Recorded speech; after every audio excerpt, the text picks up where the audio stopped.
Hello అండి, అందరూ ఎలా ఉన్నారు? Welcome back to our channel. ఈరోజు వీడియోలో సింపుల్గా అయిపోయే పలావ్ అయితే చూపించబోతున్నాను. చాలా తక్కువ టైంలో అయిపోతుంది. నాన్ వెజ్ తిన్న వారికి అయితే బెస్ట్ రెసిపీ. ఒకసారి తప్పకుండా ట్రై చేయండి. ఇంకెందుకు మరి లేట్ చేయకుండా సింపుల్ పలావ్ ఎలా ప్రిపేర్ చేసుకోవాలో చూసేద్దాం.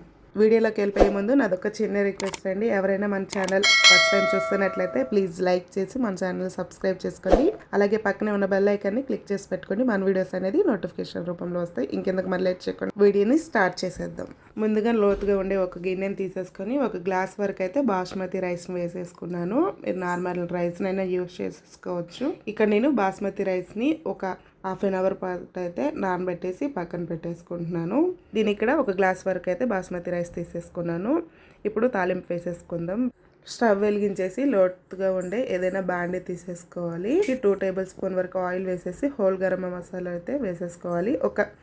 మీకు ఏవి అవైలబుల్గా ఉంటే అవి వేసేసుకోండి. అలాగే మీ స్పైసెస్ తగ్గట్టు పచ్చిమిర్చి 2 వరకు మీడియం సైజ్ ఆనియన్స్ కూడా వేసేసుకొని బాగా ఫ్రై చేసుకోవాలి. ఆనియన్స్ వేగంగా వేగాలంటే కొంచెం హాఫ్ టేబుల్ స్పూన్ వరకు సాల్ట్ వేసేసి కలిపేసి మూత పెట్టేసేయండి.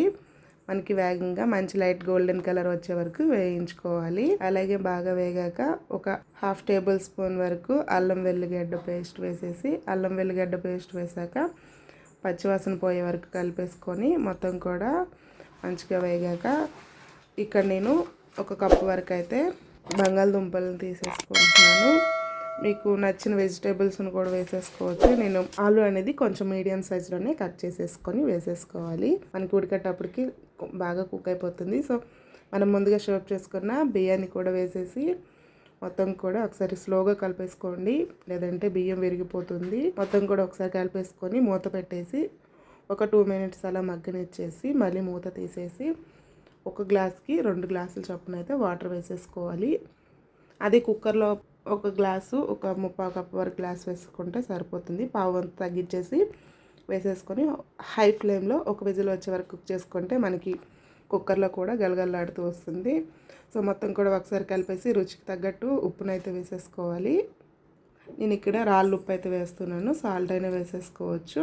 అలాగే మీకు ఇంట్లో ఏది అవైలబుల్గా ఉంటే అది బిర్యానీ మసాలా అయితే ఒక టేబుల్ స్పూన్ వరకు వేసేసుకున్నాను. లేకపోయినా పర్లేదు, స్కిప్ చేసేసేయండి. ఒకసారి మొత్తం కలిపేసి ఒక టేబుల్ స్పూన్ వరకు నెయ్యి వేసేసుకున్నాను. అలాగే మూత పెట్టేసి మనం మధ్యలో మూత తీసి మధ్యలో కలుపుతూ ఉండండి, లేదంటే అడుగంటేస్తుంది. వాటర్ని బట్టి మంటని అడ్జస్ట్ చేసుకుంటూ కుక్ చేసుకుంటే మనకి గలగలలాడుతూ పలావ్ అయితే రెడీ అయిపోతుంది. చాలా బాగుంటుంది. చికెన్కైనా లేదంటే ఇప్పుడు కార్తీక మాసం కాబట్టి రైతాతో అయినా చాలా బాగుంటుంది. ఒకసారి డెఫినెట్లీగా ట్రై చేయండి, అడుగేమంటదు. నేను లాస్ట్లో చూపిస్తాను. పిల్లలకి లంచ్ బాక్స్కైనా నైట్ మనకి డిన్నర్కైనా సరే చాలా క్విక్గా అయిపోతుంది.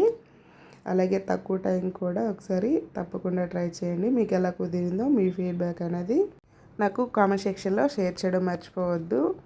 చూసారు కదా, మనకి రైస్ అయితే మంచిగా కుక్ అయిపోయింది. ఈ టైంలో స్టవ్ ఆఫ్ చేసేస్తే మనకి కాస్త చల్లారాక మనకి గలగలలాడుతూ అయితే రైస్ ఉంటుంది. సో ఆ టైంలో సర్వ్ చేసుకుంటే మనకి చాలా బాగుంటుంది వేడివేడిగా తింటేనే. సో తప్పకుండా మీరు ట్రై చేయండి. మీకు ఎలా కుదిరిందో నాకు కామెంట్ చేయండి. వీడియో నచ్చినట్లయితే లైక్ చేసి మన ఛానల్ సబ్స్క్రైబ్ చేసుకోండి. అలాగే ఈ వీడియోని మీ ఫ్రెండ్స్ రిలేటివ్స్కి షేర్ చేయడం మర్చిపోవద్దు. మన ఛానల్లో చాలా కుకింగ్ వీడియోస్ అయితే ఉన్నాయి. ఒకసారి ఇంట్రెస్ట్ ఉన్న వాళ్ళైతే చెక్అవుట్ చేసేయండి. చూడండి, అడుగేమంటలేదు, మనకి పర్ఫెక్ట్గా రైస్ కుక్ అయింది. అలాగే గలగలలాడుతూ కూడా ఉంది. చాలా బాగుంటుంది. పిల్లలు కూడా ఇష్టంగా తింటారు. సో వెజిటేబుల్స్ వేస్తే ఎక్కువ పిల్లలు తినరని చెప్పి నార్మల్గా చేశాను. అప్పుడప్పుడు వెజిటేబుల్స్ వేస్ట్ చేస్తాను.